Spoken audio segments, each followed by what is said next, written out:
todos. É um prazer aqui que eu recebo em nome do nosso grupo de pesquisa Governança 4.0, o professor Ricardo Campos, no nosso 14º webinar. A iniciativa começou em janeiro desse ano, com o intuito de compartilhar ideias entre pesquisadores da Universidade de São Paulo, do IDP, da Fundação Getúlio Vargas e da Universidade Nova, da Universidade de Lisboa. Tem sido um sucesso. A gente tem uma página que é o governance40.com, onde a gente coloca não só os artigos das nossas publicações, mas uma série de artigos que a gente coleta à disposição de todos.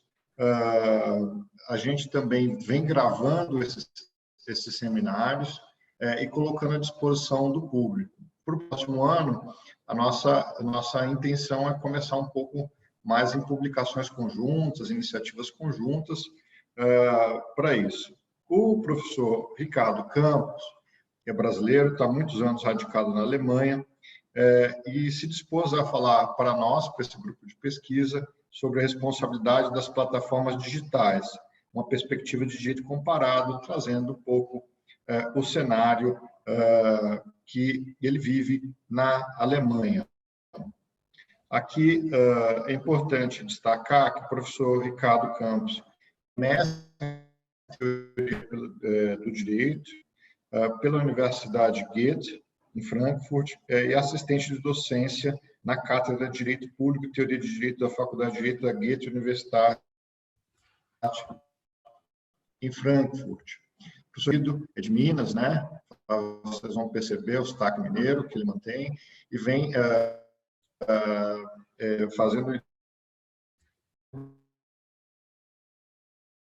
tendo iniciativas de ponta em associação com a USP, com o FGV, com o EDP, entre outras tantas. Tem várias publicações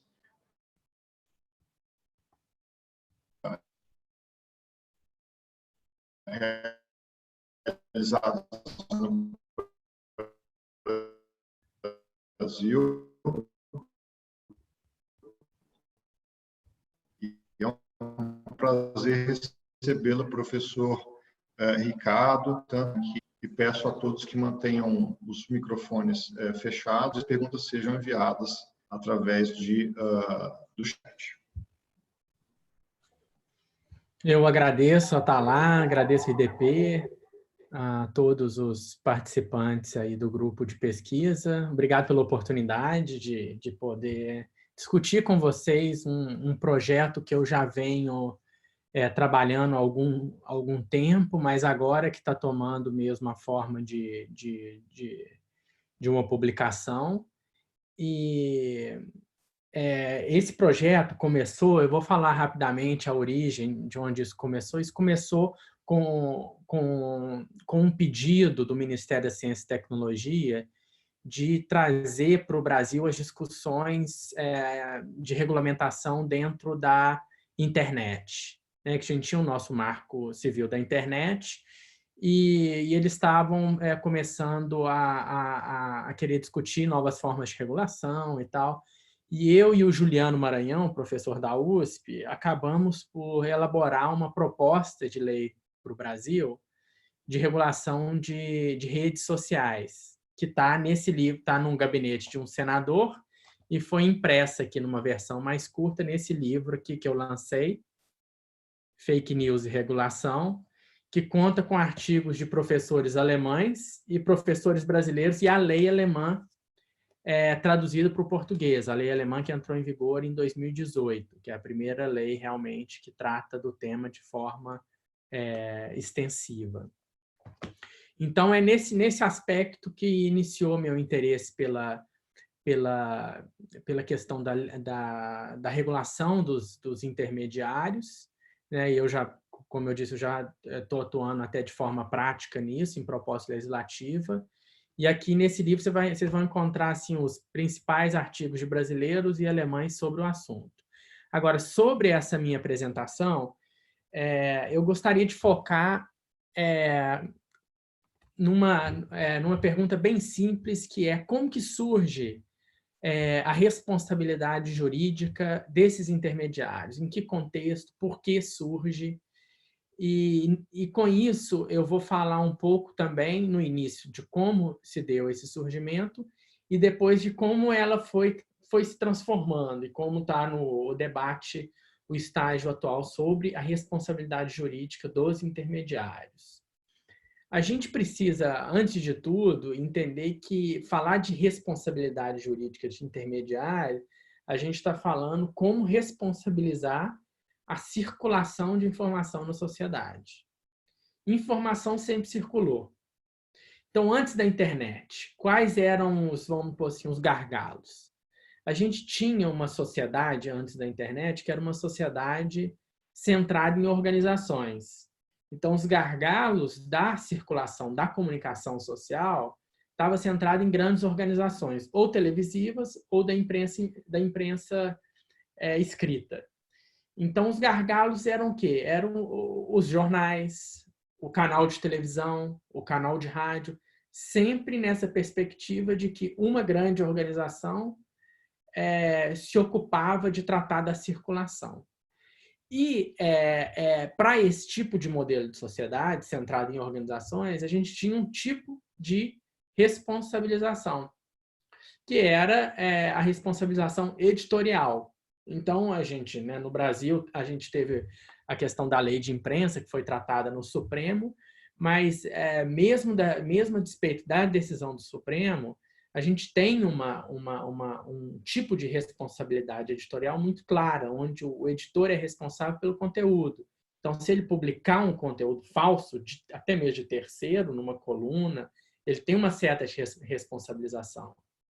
E essa forma de responsabilização ela acaba sofrendo um choque quando se descobre, se cria um novo modelo de negócio, que é o que eles chamavam no início de indústria criativa, né? Que é a invenção, através do meio da internet, né? De novos modelos em que uns sites colocam à disposição ambientes para circulação de informação. E nessa nova economia, os dados surgem, né? Isso já se fala muito, que é o novo petróleo e é um novo recurso escasso. Então, a gente, primeiro, para falar dessa responsabilidade das plataformas, dos intermediários, é necessário compreender como era antes. Como era antes era o quê? Eram organizações que moldavam os gargalos da circulação. E a gente tinha, e tem até hoje, um certo tipo de responsabilidade jurídica para esse contexto. E o que acontece quando surge outro meio, né? O interessante também é perceber que esse momento disruptivo não é só um momento econômico, é um momento que a teoria dos meios de comunicação se chama de momento disruptivo mediático. Você tem uma passagem de um meio, que é o meio impresso e o meio televisão, para o meio internet. Talvez o grande responsável por esse momento disruptivo seja realmente o meio, que depois disso vem uma nova economia. Então, essa passagem do meio escrito, né, a impressão e a televisão para o meio internet é que cria um novo ambiente com novas potencialidades econômicas em todos os aspectos da vida, mas também traz consigo uma desincronia entre o aparato que a gente tinha regulatório, que não era voltado para esse tipo de sociedade, com uma nova realidade. Então, você tem, no início desse momento, você tem, principalmente nos Estados Unidos, onde isso começa muito rápido, os primeiros casos envolviam difamação, né? E o grande problema dos tribunais era justamente como lidar com esse novo meio. Você tem, por exemplo, um host provider, que disponibiliza um espaço e as pessoas começam a difamar entre si ali. O que antes, numa sociedade de organização, era muito mais difícil, que a difamação era mais indireta, era mais distante. Você tinha o autor difamando um político ou difamando um grande empresário, né? Ou escrevendo uma matéria que depois vê que é falsa. Então, os grandes casos que surgem nos Estados Unidos, principalmente ali de 94, 95, são dois casos que praticamente balizaram a discussão da responsabilidade desse novo módulo em que circula a comunicação social, que é o CUBI Inc.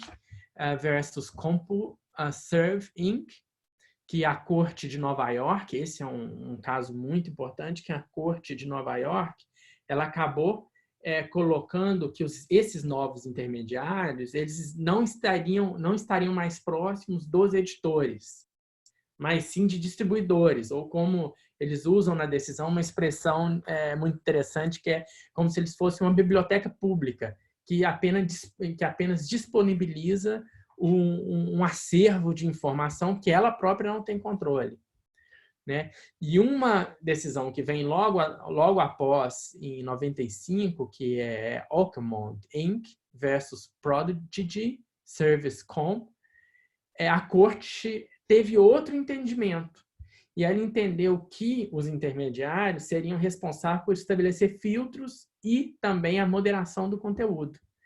E se ele não fizesse isso, aumentava o grau de responsabilização dele, aproximando os intermediários, assim, da fórmula antiga da mídia tradicional de responsabilização, que seria responsabilização editorial.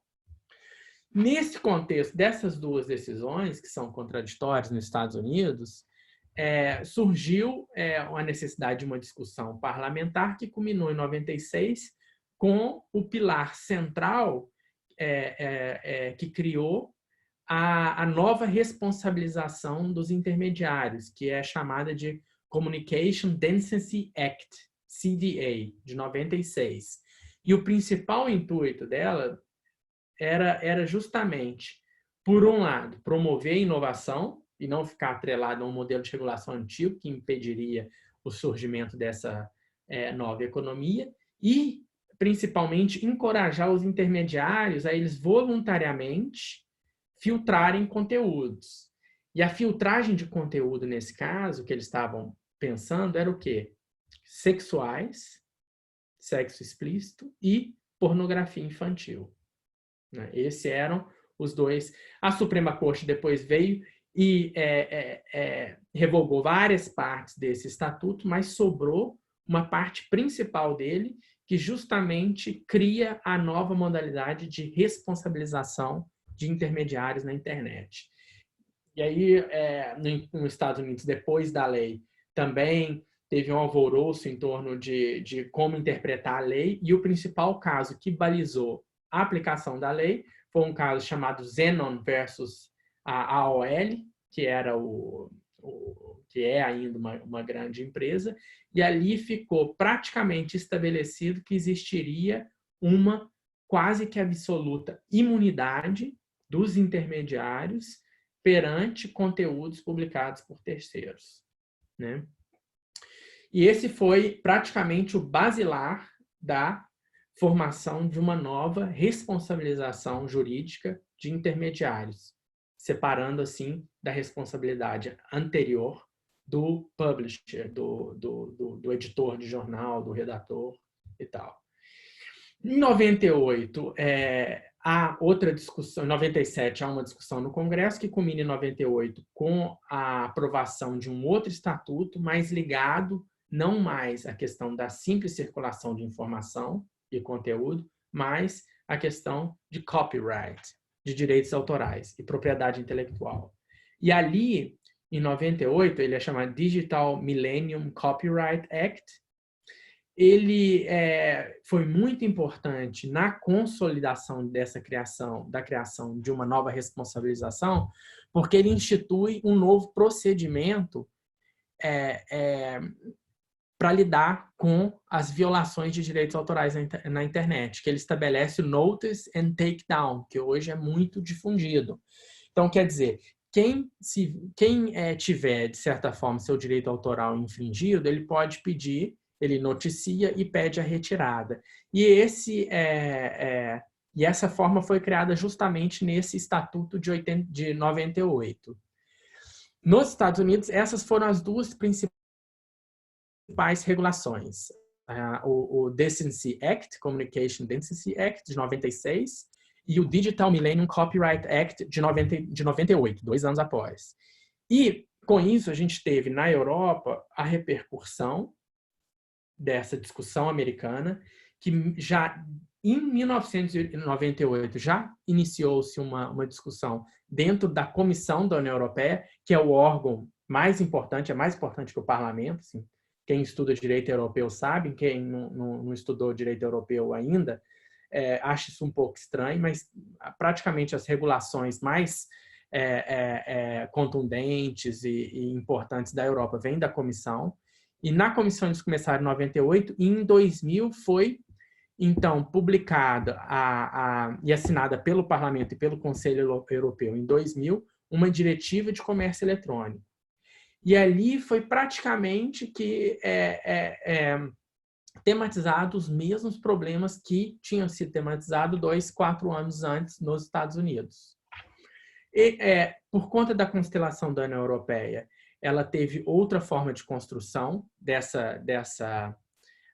estatuto, mas, em tese, ela abordava os 3 principais aspectos como as 2 regulações norte-americanas, que eram as regulações, elas tiveram como fonte legitimadora a ideia de inovação, de fomento à inovação, tanto a americana quanto a europeia. E todas as regulações, essas 3, tanto a diretiva de comércio eletrônico quanto as 2 americanas, elas, de certa forma, elas estabeleciam para os intermediários uma não obrigação de moderação de conteúdo, né? Era uma forma de facilitar a circulação de informações na sociedade dentro do mundo digital. E, por último, elas repudiavam a responsabilização dessas plataformas, ou eles usam nomes diferentes na regulação americana ou na regulação europeia, mas é um nome abrangente que enquadra vários tipos de intermediários, né?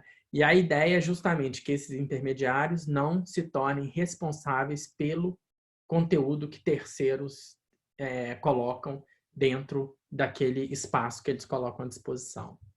Então, praticamente, esses 3 estatutos foram responsáveis para que fosse criada uma nova forma de responsabilização de intermediários, visando justamente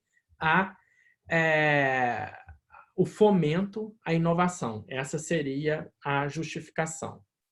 E a gente tem, por outro lado, além desse desenvolvimento da camada jurídica, a gente tem, por outro lado, também uma justificação ideológica desse tipo de regulação, quer dizer, uma regulação de privilégio, como eles dizem na Alemanha, um estabelecimento de um privilégio regulatório, né? E a justificação ideológica, vocês devem lembrar aí da época, surgiu principalmente, né, daquela declaração da independência do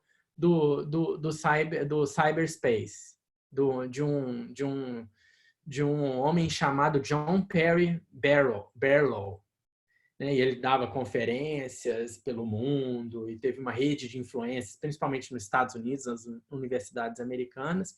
E a ideia central dessa declaração é como se fosse declarar. A gente, quando fala em declaração da independência do cyberspace, a gente pensa nas declarações de direitos humanos, né, nas grandes constituições. Então, tinha essa pretensão mesmo de impacto dentro da constituição, da normatividade do espaço digital. E a ideia central dele é justamente contrapor e dizer que a gente tinha um direito, uma regulamentação que era feita para o mundo offline, que era feita por parlamentos, que era feita por espaços democráticos ou não, que ditavam as regras para terceiros, para a população. E que o novo mundo digital era um mundo em que as pessoas interagiam entre si. Então, a internet não necessitava de um Estado regulador. Ela era ela própria autorregulada.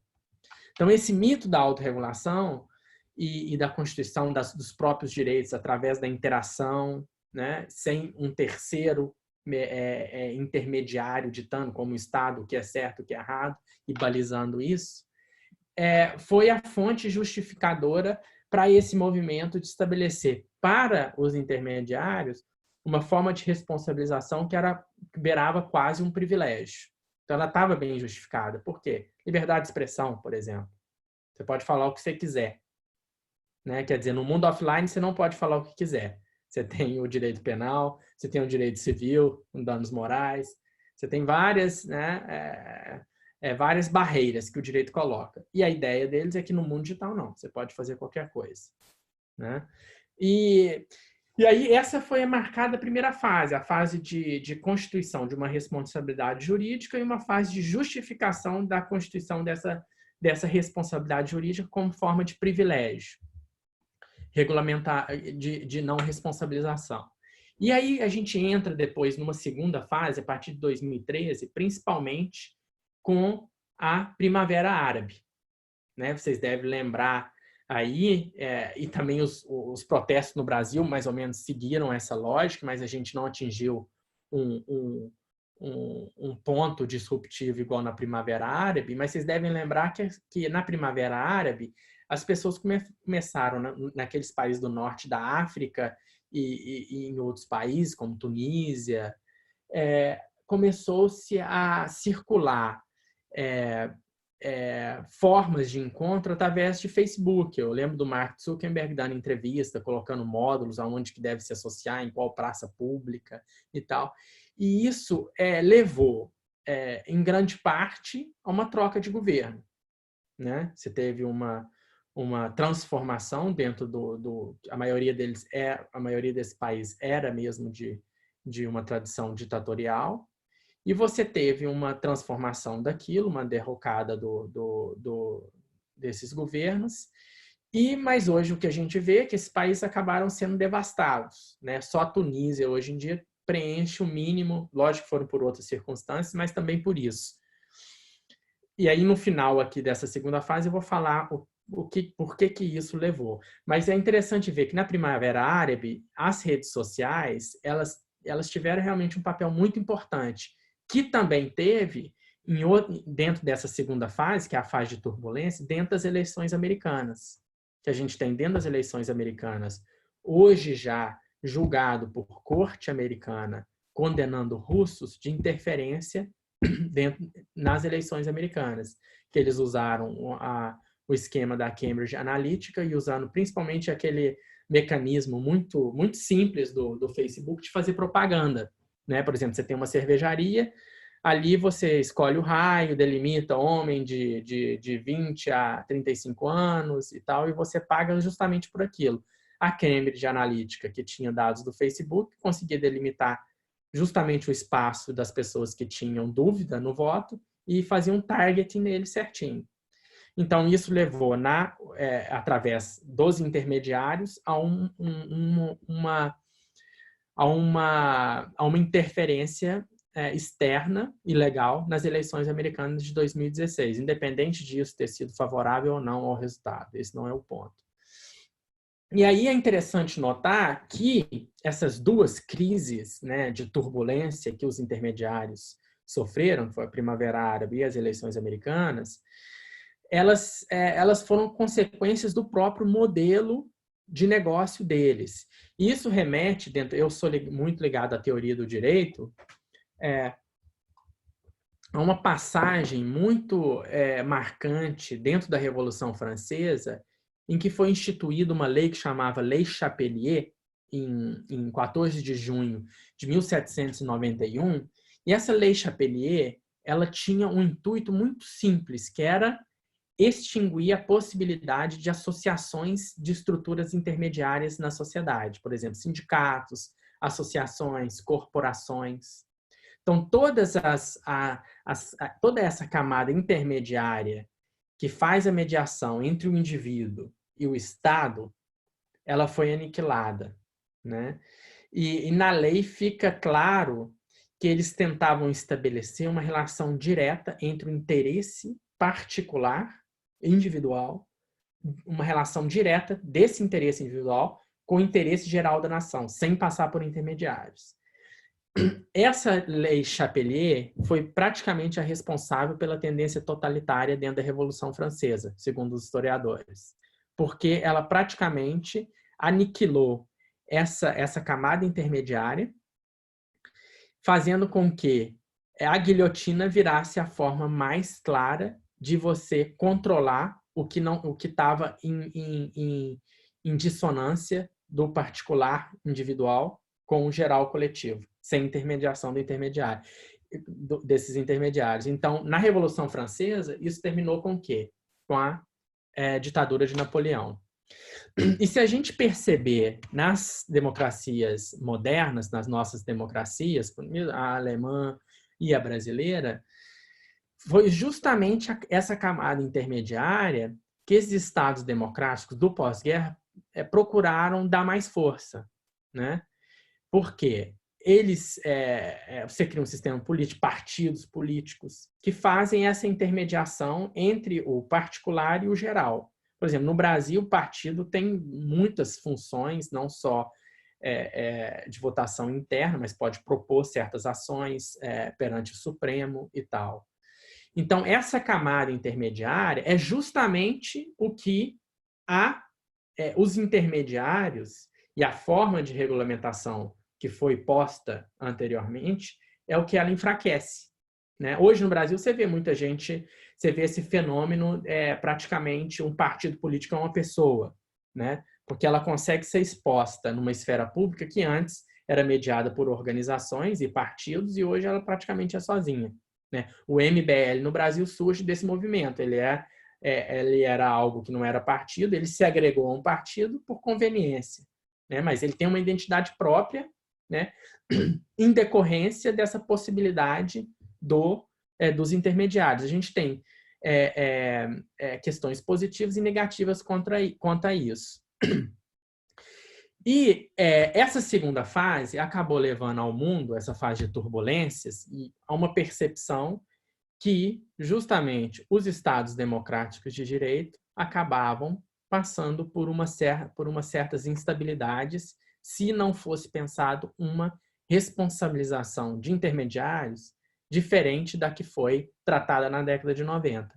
E nesse contexto, a gente entra na terceira fase, a gente teve a primeira fase, a segunda fase, que é de turbulência, e a terceira fase a gente se encontra agora, né? Que é uma fase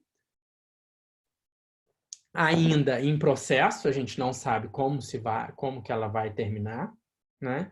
Mas a gente já tem certos indícios de que há uma transformação na percepção da responsabilização jurídica dos intermediários. A principal delas é a lei alemã que entrou em vigor o ano passado, que é a Netzwerkdurchsetzungsgesetz, que ataca somente o hate speech, né? O que ficou claro, principalmente no contexto alemão, é que houve uma migração da infraestrutura de comunicação diária das grandes organizações, televisão e jornais, para a internet, os aplicativos e plataformas. E os alemães se perguntaram, tá, se a gente tinha regulamentação para esse mundo, por que não tem para esse? Por que não implementar estándares um pouco modificado, dada as circunstâncias especiais desse novo contexto digital, mas por que não? Então, eles fizeram uma lei que é muito dura, né, que no início foi muito criticada e que agora praticamente está sendo aceita por grande parte dos cientistas e eles querem ainda aprimorá-la, né? Foi uma lei que foi direcionada mais para o Facebook, né? Eles próprios têm que tirar o conteúdo da rede, e a multa é gigantesca, eles estabelecem um mecanismo, e aí eles têm que estabelecer o mecanismo de compliance, dando relatórios a cada 2, 3 meses sobre como eles estão fazendo, seguindo os parâmetros ditados pela lei, né?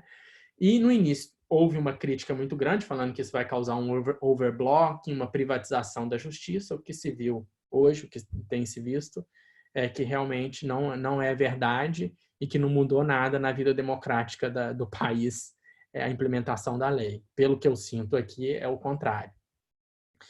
E essa lei alemã foi foi a principal até agora, e a gente já tinha alguns indícios que vinham de 2016, 2017, mas mais na seara do soft law. Por exemplo, a Comissão da União Europeia fez um Code of Conduct para combater hate speech. Em 2017 também houve uma comunicação da Comissão para o Parlamento, comunicação oficial, tratando da responsabilização dos intermediários. E um que é muito interessante, que vale a pena ser lido, e que cita a lei alemã de forma muito positiva, é um report do House of Commons, do Parlamento Britânico, que foi publicado em 14 de fevereiro deste ano. Então, é algo muito novo. É um report grande, acho que tem 114 páginas, que lá ele esmiúça essa questão da responsabilização jurídica dos intermediários. E outro também indício dessa transformação da responsabilização dos intermediários é uma decisão muito interessante de agosto de 2018, com relação ao uso do presidente Trump do seu Twitter, né? E principalmente como ele excluía as pessoas que ele não concordava, aquelas pessoas que tinham nível de compartilhamento muito alto e era contra ele, ele excluía.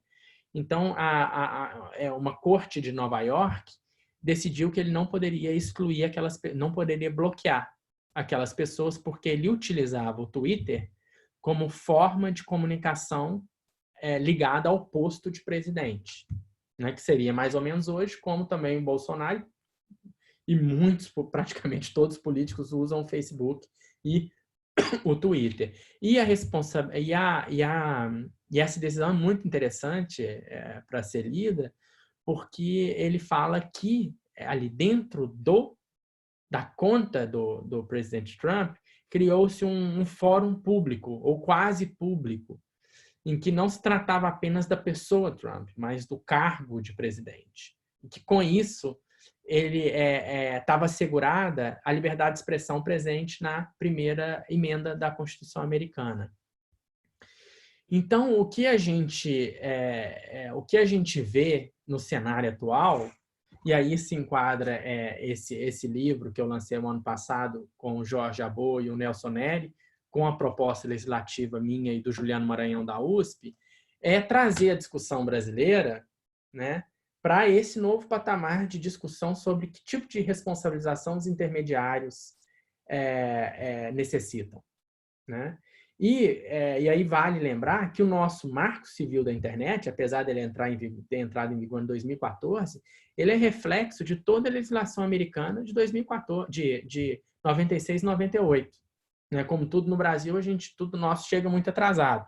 Então, em 2014, quando tudo já estava em crise, a gente estava implementando algo lá na década de 90. Né? E se você traçar aí no Marco Civil da Internet, você vê pelos nomes que compunham, né? Pelas empresas que eram financiadas pelas plataformas, como elas, né, agiam ali no Marco Civil da Internet, praticamente se reconstrói que é a discussão da década de 90 nos Estados Unidos, que criou essa forma de responsabilização privilegiando a não punição por conteúdos de terceiros, né? Então, e hoje a gente vê, por conta das turbulências, essas novas questões e novas regulamentações que procuram tratar os intermediários de outra forma, né?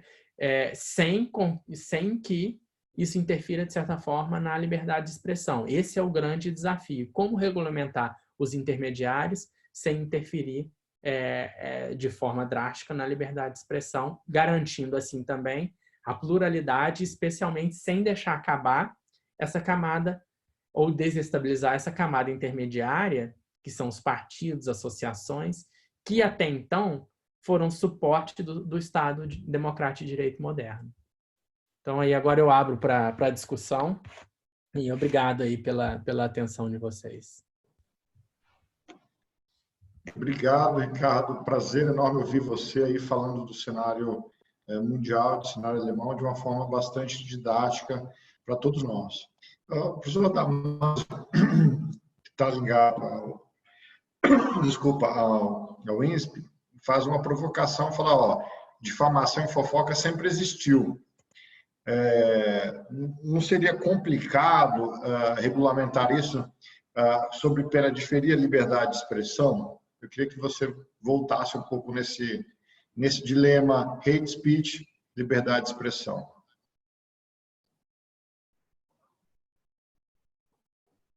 Agora estou sem som. Agora sim, né? Aí sim. Essa pergunta é muito importante, porque o cenário alemão é extremamente preocupado com hate speech, pela tradição deles. Por exemplo, no Código Penal, você tem na Alemanha a punição de quem nega o Holocausto em público, né? Então, eles têm essa preocupação muito grande, né, então a lei alemã realmente é voltada para isso, para o hate speech. E a grande questão dos críticos da lei alemã é justamente minar a liberdade de expressão.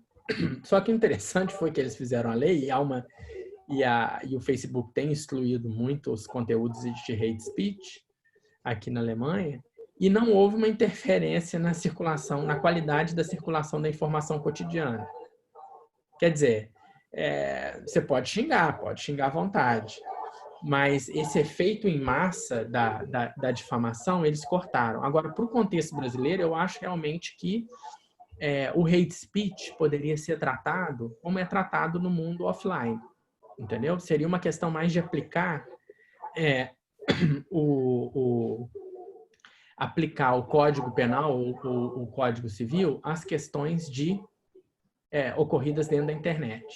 Agora, o que eu tratei no projeto de lei que eu trabalhei é a desinformação em massa. E uma estrutura de compliance desses intermediários para lidar com a desinformação em massa, né? Esse foi o foco. Então, o foco alemão era o foco da difamação. E o tema central era a limitação da liberdade de expressão, né? Mas a questão que eles colocavam era o seguinte, tá, mas a liberdade de expressão no mundo offline não abarca a difamação. Por que no mundo online tem que abarcar?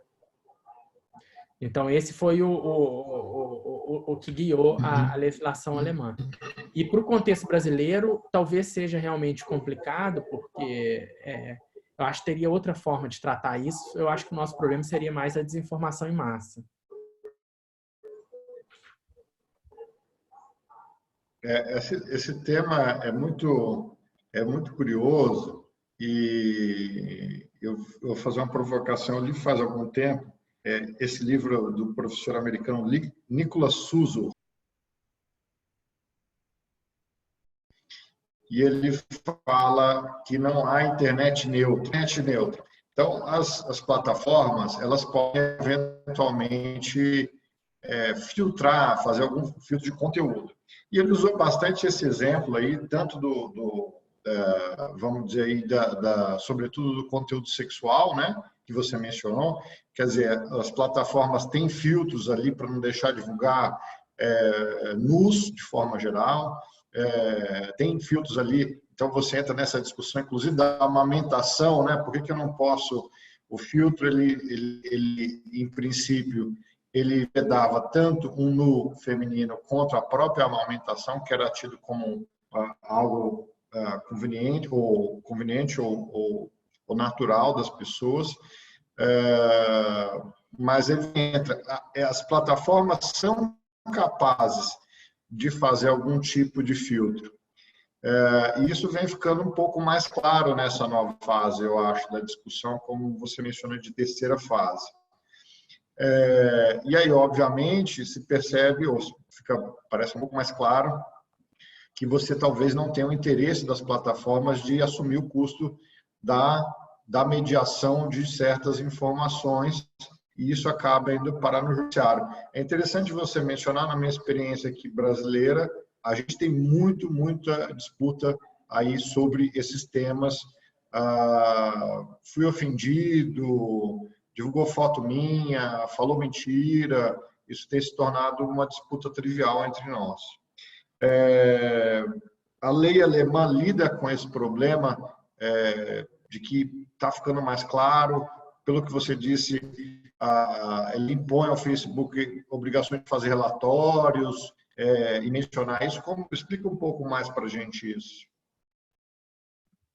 Então, deixa eu só voltar nessa questão esse ponto que você tocou é muito bom, Atala, porque um dos argumentos de vários especialistas alemães para implementar a lei era de que, não, as plataformas já pagam o que elas querem, o que a gente quer é ver o que elas estão pagando, entendeu?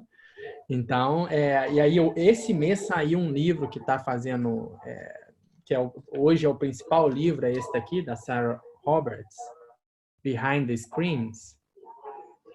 Esse é o principal livro hoje sobre a moderação, chama Content Moderation in the Shadows of Social Media. E é um livro muito bom, que ela entrevista as pessoas que fazem a moderação de conteúdo, né? Porque eles contratam empresas terceiras para fazer a moderação de conteúdo. E ela tem que ser feita num espaço de tempo, assim, de 15, 20 segundos, né?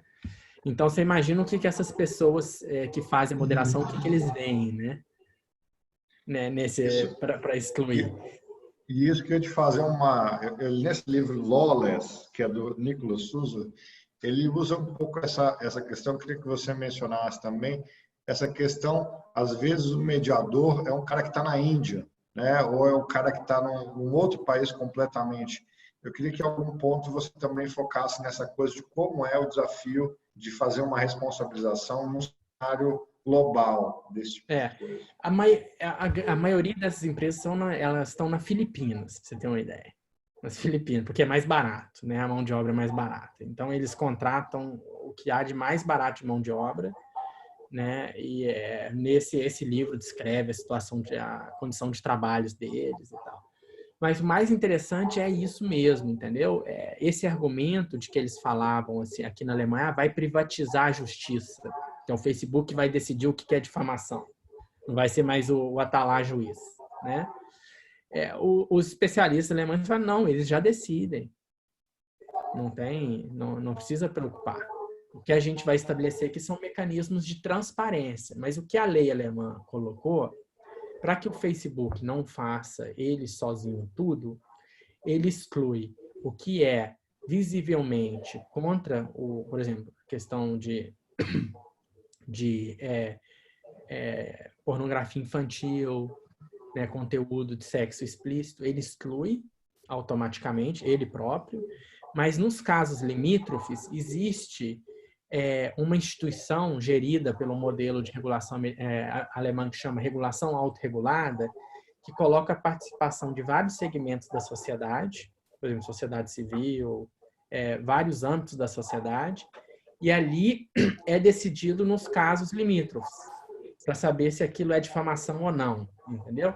E eles abrem também para quem foi retirado o conteúdo um tempo para ele responder se aquilo, por que aquilo é difamação, por que não é, dá um direito de resposta. Então eles criam um mecanismo anterior à justiça que dá direito de resposta, um devido procedimento legal, né? Se a pessoa falar, não, isso não é difamação, aí pode continuar. Aí eles julgam rapidamente, continuam. Isso a gente colocou na nossa lei também, eu e o Juliano, entendeu? Porque, na verdade, ali, você já vai resolver 90% dos casos do judiciário, entendeu? Dando direito de resposta. Aí você vai para o judiciário, você leva só aquilo realmente que atingiu a pessoa, né? Que realmente precisa do juiz. E a lei alemã foi muito feliz nesse caso, porque ela externalizando para essa regulação autorregulada, que tem a presença de vários segmentos da sociedade, até de advogados, você introduz na lei mais legitimidade para a interpretação dela. É muito interessante isso mesmo, porque o que eu costumo dizer quando a gente discute isso é que tem uma externalização do custo, quer dizer, correr ao judiciário tem um custo, sobretudo no Brasil, para todos os contribuintes, que na realidade nós acabamos trabalhando aí para muitas plataformas, né, para fazer a mediação que ela não quer fazer, quer dizer, ela salva para ela o conteúdo que lhe parece conveniente, ela faz essa mediação e nós, aquilo que ela não acha que é conveniente, o Estado faz. São tantas perguntas aí que eu queria te falar, mas eu queria que você voltasse nesse ponto da desinformação. Quer dizer, a gente tem dois problemas aí, me parecem problemas distintos. Uma coisa é nós temos uma divulgação de uma notícia falsa ou difamatória sobre mim, sobre você, sobre pessoas particulares. E a outra coisa, me parece, que é um pouco diferente, é essa divulgação de informações falsas a respeito de interesses coletivos ou de situações coletivas que acabam, ou de pessoas públicas, que acabam influenciando aí rumos de decisões coletivas, como as eleições, sobretudo. A lei alemã fala alguma coisa sobre isso? Não. O que eu acho que nesse caso, por quê? Por que ela não fala? Porque não se usa o WhatsApp na Alemanha. Ou usa-se muito pouco. É diferente do Brasil. No Brasil, a gente estrutura toda a nossa vida no WhatsApp. Pessoal, familiar, amigos, trabalho, informação, tá tudo ali. Entendeu? E na Alemanha, não. No nosso projeto de lei, a gente colocou uns artigos também para justamente trazer o WhatsApp para dentro, principalmente numa estrutura de compliance. Por quê, Atala? A desinformação em massa, ela só é chamada de desinformação em massa porque você tem um plano para divulgação em massa. Uma desinformação a nível local, ou em que lida só eu, você e mais 3 pessoas, ela não tem impacto. Então, ela não tem tanto interesse público. Né? Mas a partir do momento que ela tem um impacto em eleições, que ela tem um impacto no país, ela tem impacto numa região, e ela pode ser arquitetada de forma simples, né, por empresas, né? Então, isso é de interesse público, sim. As plataformas digitais, principalmente, uma forma muito simples de lidar com isso é o quê? O WhatsApp fazer um report, né? Mostrando aonde há o impulsionamento acima da média que um ser humano faz. Se ele fizer isso, ele vai dar para o... Aí você coloca aí para uma entidade, com o Ministério Público, Sociedade Civil, uma lista de empresas que em uma empresa ela publica mais de 200 mil posts por dia. Aí se você fizer uma busca e apreensão nessa empresa, você vai ver quem está pagando por isso, entendeu? Então, você está entendendo? Não é complicado, porque você vê, existe o Fabrício Benevenuto, que é o maior especialista em WhatsApp no Brasil, citado no Financial Times, The New York Times, escreve artigo, ele é professor da UFMG, ele tem um observatório do WhatsApp. E eu tenho acesso, eu e jornalistas, e aí você clica o dia, e aí você vê, assim, justamente o que está na pauta do dia. É atacar o Supremo, entendeu? E aí você vê os mesmos memes que eu recebo em alguns grupos, são os memes que estão circulando no Brasil. A pergunta é, quem está pagando por isso? Por exemplo, o meu tio, que faz parte do WhatsApp, da família, ele não sabe fazer o PDF. Quem está fazendo esse PDF? Quem está pagando pela circulação em massa? E esse observatório do WhatsApp do Fabrício mostra que justamente em todo momento que tem uma pauta, determinada pauta, há um ataque àquela pauta. Seja de direita ou de esquerda, não importa. E ele mostra que o mesmo meme circula de forma absurda em todos os grupos. Em todos não, mas em grande parte. Então, é de interesse público, sim, saber quem financia desinformação em massa. Entendeu? A gente precisa saber quem está pagando.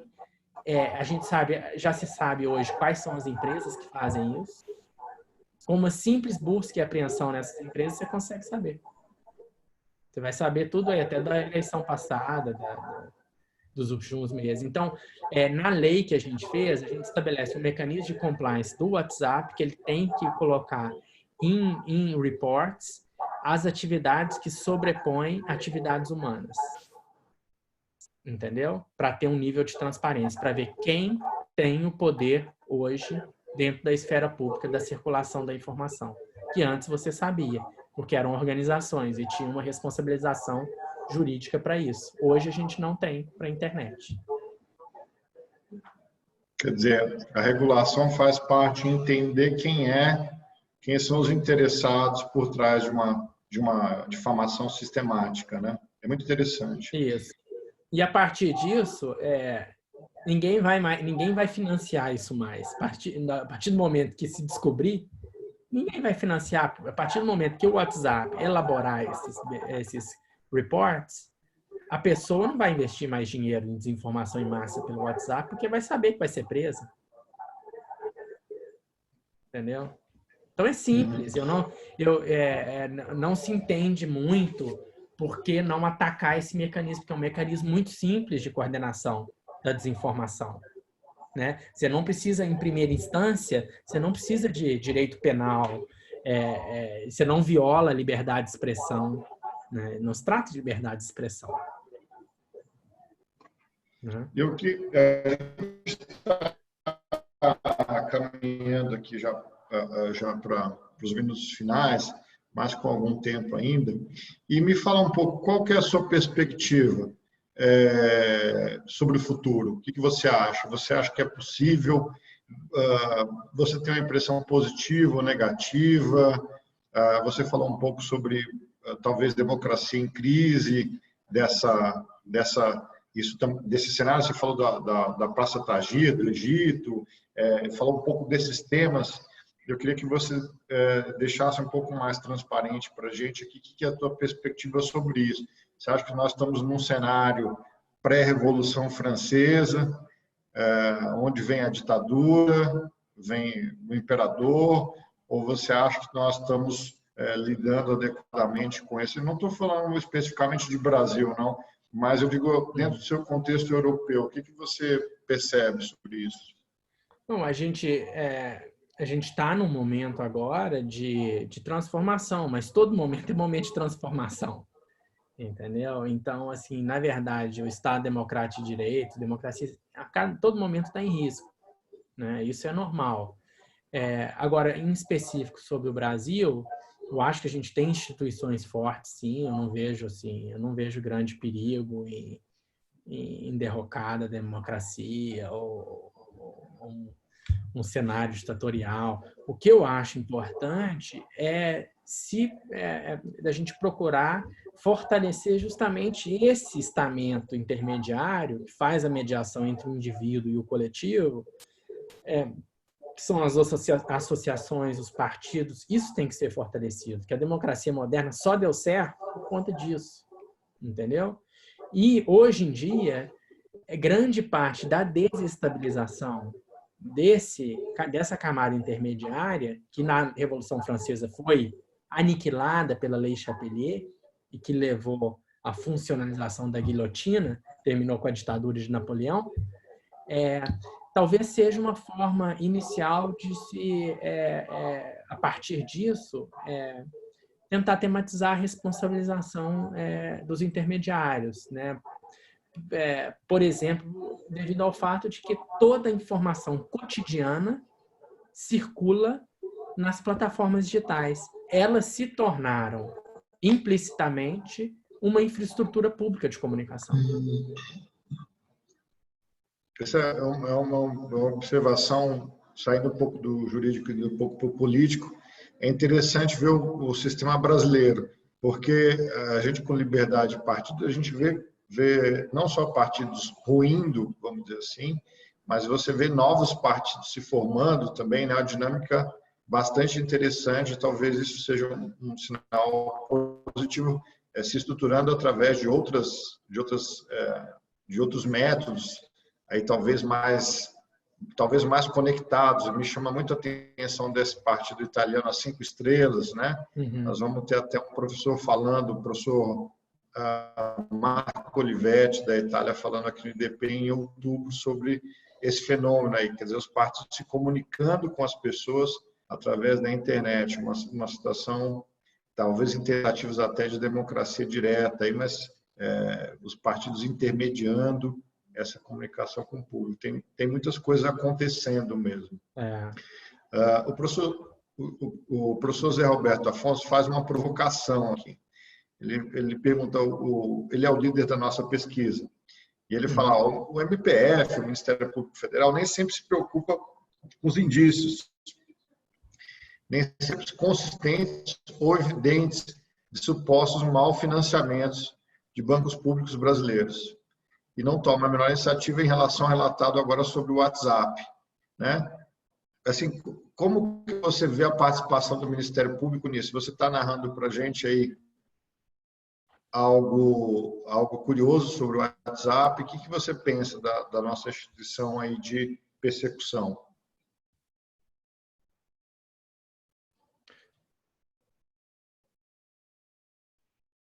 Alô?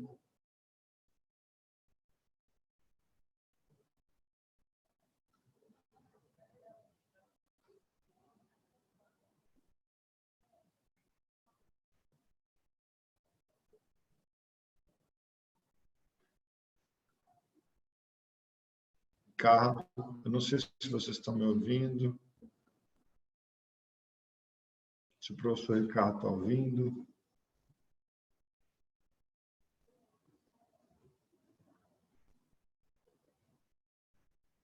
Então, acho que a gente acabou perdendo contato com o professor Ricardo, me parece.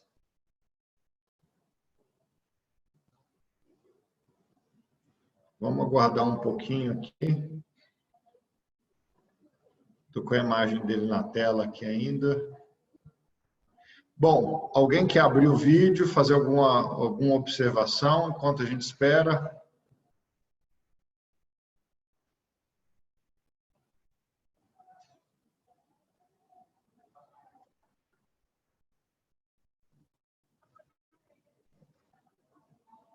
Aqui eu continuo com ele aqui.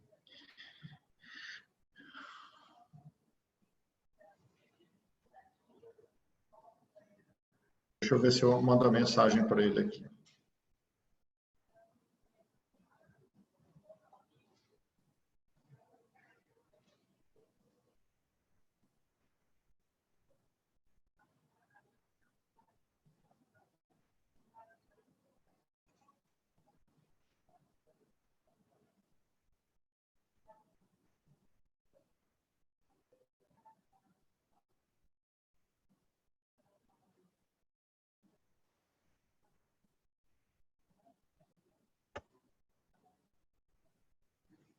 Só um segundo, estou conversando com ele aqui no WhatsApp. O WhatsApp salvando a gente aqui.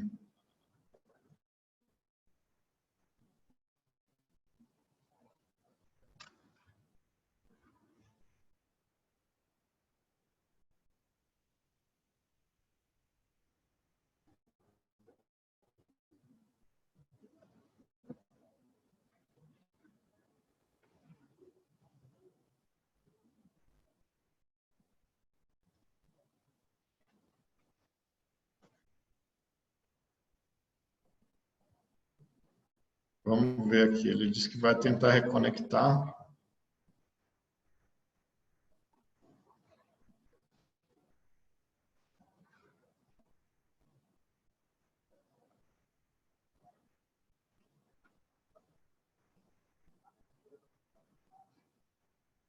Tá lá. Opa, aqui conseguimos te reconectar aqui.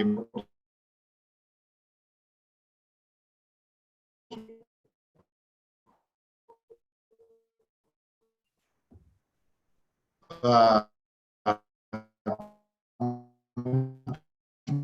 bem.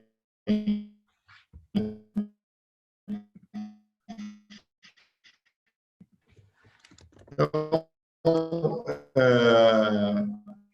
eu me perdi onde está o professor. Aí, tô ouvindo agora. Você está ouvindo a gente? Tô ouvindo. Essa provocação sobre o Ministério Público Federal. Uhum. Você acha que o Ministério Público está antenado com essas modificações todas? É capaz de acompanhar as redes de WhatsApp? Então, eu não sei se é esse que é o problema, né? Você vai acompanhar a rede, aí é um trabalho hercúleo, você nunca vai conseguir terminar. O ponto central aí realmente é você estabelecer certas regras de compliance com as plataformas, que aí o trabalho diminui muito. Mas se você for tentar acompanhar isso tudo, não tem... Parece aquele mito grego, né? O trabalho de Sísifos, né? Não é um trabalho que nunca acaba. Então, talvez o Ministério Público Federal, não sei se ele tem alguém que é especialista nisso, algum setor que é especializado em responsabilização de plataformas digitais, não sei se tem interesse, mas a forma de tratar isso não é uma forma complicada, né? Não é uma forma até muito simples, né? Basta ter saber como funciona essa engenharia da responsabilidade jurídica, né? Então, eu não sei qual se o Ministério Público teria interesse em mexer nisso, né? Porque isso atinge também um grupo de interesse, vários grupos de interesse, empresários, políticos, né, que ganham com isso, né? Então, eu não sei até que ponto há também uma necessidade de não mexer com isso. Muito bem, professor. Eu queria agradecer muito a tua participação, um excelente debate, resolvi vários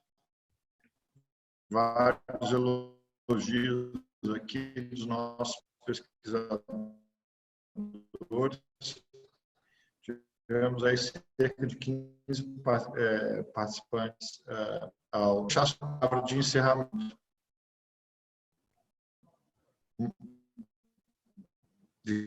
Cada uma palavra de encerramento para a gente. Tá. Eu queria agradecer novamente a você, a Talau IDP. Acho que a conexão. Sim, agora voltou. Eu queria agradecer a você, a Talau, ao IDP, as pessoas presentes e queria dizer que esse é um tema muito pouco debatido dentro do direito, essa questão da responsabilização dos intermediários, que é importante, principalmente da academia, que a gente vê muita associação aí no Brasil que meio que dominaram esse debate sobre internet, sobre algoritmos e tal. E a gente precisa voltar isso para a academia, porque muitas dessas associações no Brasil são financiadas pelas plataformas, então elas são totalmente acríticas, elas não têm uma visão tão imparcial. Então, essa iniciativa de vocês de trazer isso para dentro da academia é muito importante, essa discussão, porque a gente precisa de uma pluralidade de visões sobre isso e um debate mais consistente. E aí eu agradeço a todos os participantes e espero que esse debate continue em outras searas aí da academia. Muito obrigado, então, Ricardo. Um grande abraço. A gente continua se falando sobre os nossos projetos. Ricardo, grande parceiro. E deixa um